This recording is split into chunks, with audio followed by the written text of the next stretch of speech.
Hey second grade, welcome back to another math lesson. Today's joke is, what do you call a fake noodle?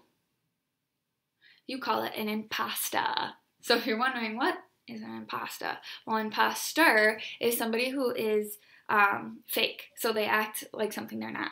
So if it's a fake noodle, then it's an impasta. Not an imposter, an impasta. All right. So I'm super excited about math today because we have been practicing adding for a super long time, subtracting for a super long time, and now we are going to be moving on to something else, which is super fun. We are going to be moving on to measurement. So today we are going to be talking about inches. Most of you have already heard the word inches. I just want to show you the word, and I want to show you the abbreviation, which is this right down here, IN. The abbreviation is super important because when you are measuring anything, whether it be in inches, in feet, in yards, you always have to put the label behind the amount that you measure. So whoever is looking at your measurements knows exactly what you used, inches, feet, yards, things like that. I'll show you how to do that in our assignment today. I also wanted to show you a few things. So when we're measuring in inches, we're normally measuring something that is smaller. So something like a marker or your phone or this tape dispenser. Those are all really good things to use inches for. Now there are some things that you wouldn't really want to use inches for. Like if you were measuring your backyard, that would take you a really long time. If you used inches, you'd probably want to use like yards for that. Or something like a door, you probably want to use feet to measure a door instead, because measuring those things with inches, it's just a little bit too small of an amount. It would take just a lot longer. It wouldn't be as fast. All right, so I'm going to show you how to use a ruler. And I don't know about you, but I left all the rulers at school, so I didn't have any rulers at home. And I'm sure some of you might not either. Hopefully I'm not the only one that doesn't have a ruler at home. But I found some worksheets that have rulers on each problem, so you won't have to worry about trying to find a ruler. I did make a ruler out of a paint stick that I found in Cody's toolbox, so I am going to use this ruler to show you how to use a ruler, just in case.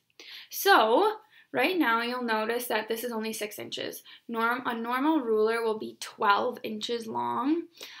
You can find ones that are smaller, but most rulers are 12 inches. I just didn't have anything to measure that long, so my fake ruler is 6 inches. Another thing you'll notice is most rulers have a tick for a 0. So if it has a tick for a 0, which most do, you want to line your items up with that tick. If you line it up with the edge, it will not be the correct measurement unless there is no 0. If you do not see a 0 tick, then yes, you can measure, line it up to the edge. But if there is a 0, please make sure that you're lining it up to that tick. If you're wondering why that is, rulers, sometimes this part, the edge, wears away or it gets chips in it, and then your measurement can be off. So most ruler makers will kind of shift the 0 over a little bit to make it a more accurate measurement. So I'm going to show you how to do this first with my marker. I have a 0, like I have been saying over and over and over. So I'm going to line it up to that tick just like that. And then I'm going to come over to here and I'm going to look.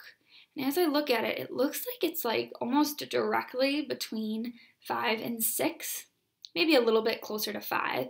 So I would say my marker is about 5 inches long. Let's try with my sticky notes. So remember, I have a 0, so I'm going to measure it up to that 0 tick. Oh, we could probably go a little bit more. And then as we can see, it's pretty close to 3 inches. So I would say this is about 3 inches long. All right, second grade. We are going to move on. I'm going to show you your assignment. Now, on your assignment, hopefully you didn't see that. I thought that was the answer, but that's okay. Hopefully you will notice that there are, well, 1, 2, 3, 4, 5 problems, so this should not take you very long, which is exciting. You'll also notice that on these rulers, there is no zero tick. So like I said before, they did put it all the way to the edge because you can assume that if there's no zero, then the edge is the 0 point. All right, now this first one, pretty simple. It ends at what number? You got it. It ends at 1, so it is 1 inch long. So that is what you're going to write in your box. Now remember, when I talked about that abbreviation and why it's so important, if I put 1 right here, whoever's reading this wouldn't know, do you mean 1 foot, 1 yard, 1 inch, 1 centimeter? What do you mean? So this is where you put your inch abbreviation. So now whoever's reading this knows, yep, this is 1 inch long. All right, second grade, we did the first one together. I'm pretty sure you can finish the last 4 super simply. I hope you have a good rest of your day. If you have any questions, leave them in the Google comments or join me in a Zoom session.